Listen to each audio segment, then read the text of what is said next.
हमारे लिए मुस्लिम vote bank नहीं है। हमने डंके की चोट पर कहा है कि चुनाव जीतने के लिए मुसलमानों की कोई ज़रूरत नहीं है।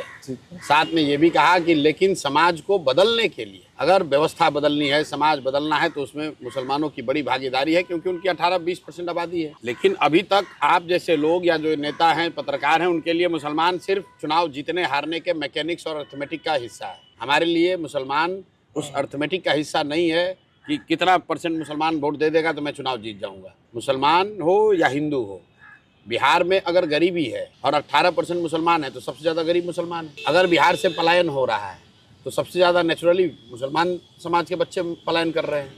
अगर बिहार में बच्चों को पढ़ने की सुविधा नहीं है तो सबसे ज़्यादा मुस्लिम समाज के बच्चे हैं जिनको पढ़ने की सुविधा नहीं है। तो अगर शिक्षा सुधरेगी तो उसमें निश्चित तौर पर सबसे बड़ा लाभ मुसलमानों को होगा। अगर पलायन रुकेगा तो सबसे ज़्यादा जो बच्चे आज बाहर जा रहे हैं, युवा बाहर जा रहे हैं मुस्लिम, वो नहीं उनकी संख्या कम होगी।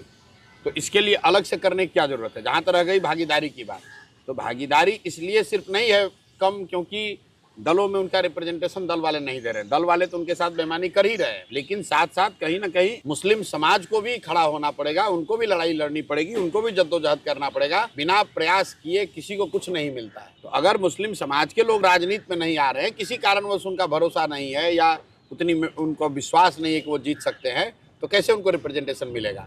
जहाँ तक रह गई बात जनसुराज की, जनसुराज ने अपने आप कहा है, सिर्फ मुसलमानों के लिए नहीं, कि समाज में जिसकी जितनी संख्या है उसके हिसाब से उस समाज के उतने अच्छे लोगों को भागीदारी दी जाएगी।